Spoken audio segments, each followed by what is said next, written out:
Hi everyone, happy Easter and happy spring. Welcome to your March 2024 Astrological Forecast. Before I begin, I would like to thank my subscribers. Thank you so much for your likes and shares and your comments.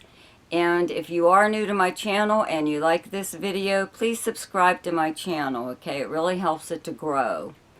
Also, I guess you guys have noticed that the weekly forecast has now become kind of like a daily forecast on the shorts section. And actually, I believe some people aren't aware that there aren't major aspects between the planets every single day. Okay, there are minor ones, but I only cover the major aspects. So if there isn't a post for that day, that's because there wasn't a major aspect on that day. Okay, but we're still calling it the weekly forecast, even though it's showing up daily in the shorts section.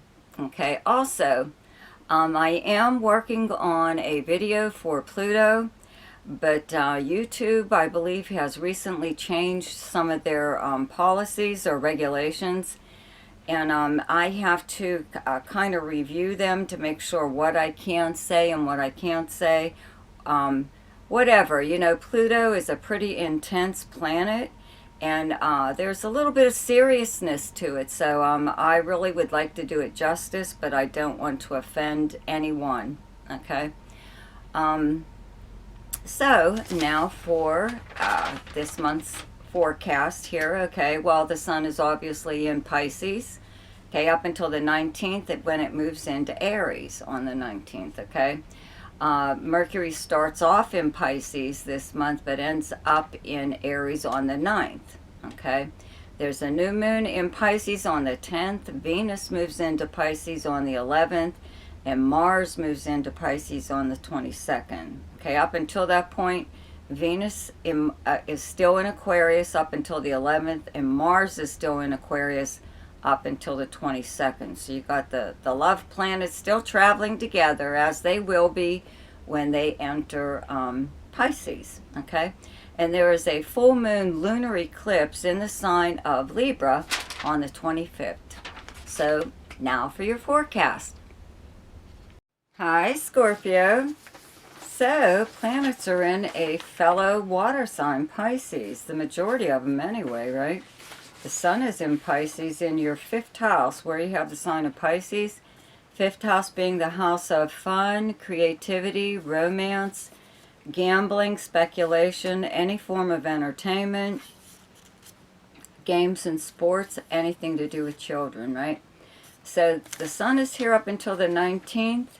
There's a new moon here on the 10th. Venus moves into Pisces on the 11th, and Mars moves here on the 22nd.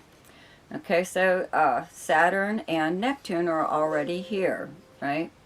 So this should bring a little bit of, especially when Venus moves here, like a little bit of levity, possibly, you know, to your romance, or to the whole point of having fun, or a creative project that maybe you're involved in, you know. Anything that you do that's creative right now is really getting a lot of your attention, okay? With Saturn here, it gives you the ability to stick to something no matter how tedious it may seem, you know. And really, like, get it done. Make sure that it makes sense, or it turns out the way that you want it to.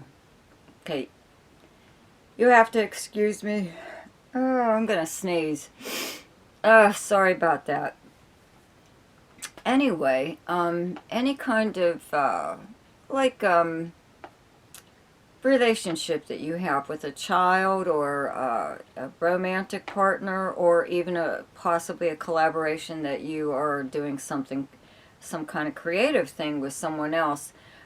This brings a lot of, like, breath of fresh air to it, especially around that new moon, okay? It could have just been like, felt like it was just like hanging there, not really doing anything, getting kind of boring even, you know? You could have been at one, like the point where you were daring people to make you have fun, Okay. I don't think that's there right now, that you're there right now, especially with these planets. So especially when Venus moves here, you'll, get the urge to really get out there and start doing stuff again. And even more so when Mars moves here. Okay, but before Mars moves into the 5th house, it's still in your 4th house in Aquarius up until the 22nd. And in fact, Venus is still here up until the 11th. So your 4th house being your home and family, where you physically live, the property surrounding it, your past, your childhood, the foundation of how you were raised, and your personal life. And Pluto is here again. So it will fully move into Aquarius at the end of the year. It will fall back into Capricorn for a little while this year. But right now it's in your 4th house, and it's making changes here in some way or other. The way you live, where you live, the whole dynamic as far as family goes, So with Mars here, you are making some kind of changes, that you feel need to be made within your living arrangement, anyone you live with, within your family, or just like in your personal life, A lot of stuff from the past could come up at this time, especially with Pluto being here, okay? Could have a lot to do with family, your family tree, family background, something or other. So, also, though, with Venus and Mars, traveling together in Aquarius in your 4th house of home, okay, romance, or romantic times, or even fun times are spent in a home setting, either yours or someone else's, okay? And this is like one of those times where you get the urge to really do big-time remodeling, or just painting, or doing something or other, moving furniture around wherever you live. Okay, with Mars here, it gives you that energy. You just like start looking around a room and thinking, I want to move this here, or I want to do this or that, Could even be knocking down a wall or something to make room for whatever.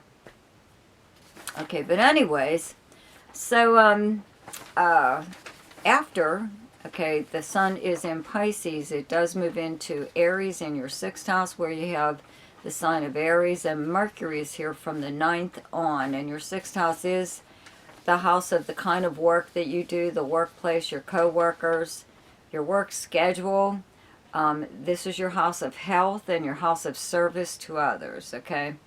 So, with Mercury here, you could be changing your work schedule. If you're self-employed, you could be, doing whatever, notifying clients of different things, different times, that you're changing whatever way that you do something.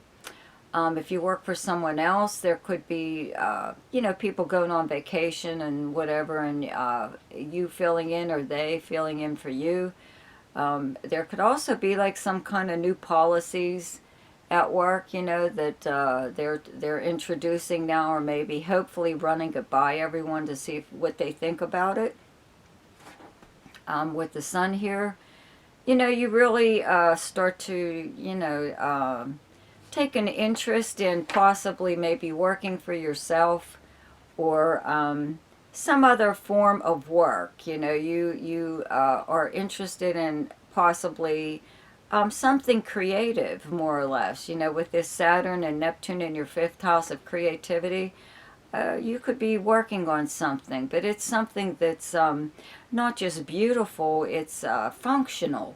You could be beautifying something like an appliance, an everyday appliance that people use, but it's like in the thought process, now you're actually physically doing it, okay? And that's what could be going on here also with your 6th house of the kind of work that you do, right?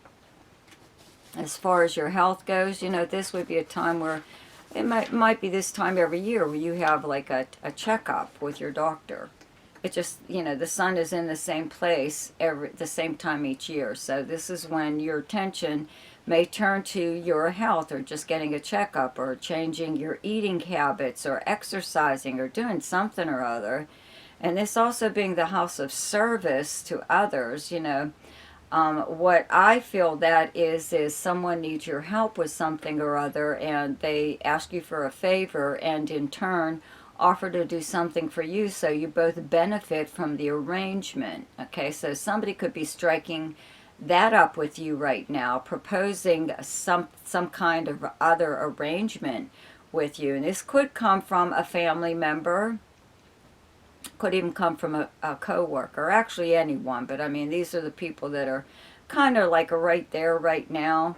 You do have Jupiter and Uranus in your 7th house in Taurus, 7th house being partnerships and close relationships, business, romantic, or friendship. And with Jupiter here, it does bring more opportunities for these relationships, new people coming into your life, a new person coming in possibly for romance, or someone that you do business with, or you've made a new friend, something or other. Okay, so that could actually be highlighted a little bit right now, where you're trying to figure out the give and take of what it is you're willing to do for someone in a relationship, and vice versa. Okay, anyways, there is a full moon lunar eclipse in the sign of Libra on the 25th, and where you have Libra in your chart is your 12th house of secrets and confidences, activities by you or someone else behind the scenes. This is the house of the subconscious mind. This is your dreams, psychic ability. This is charity, okay, helping someone behind the scenes, possibly someone who is confined to a place like a prison or a nursing home, something like that. Okay, your 12th house is directly across from your 6th house of Aries, the workplace. Okay, so you could a lot of times when this setup is like this, okay, you could stumble accidentally across something a secret of some kind that's going on at work with a coworker or a boss, or even the company. You could come across information that maybe no one is supposed to know.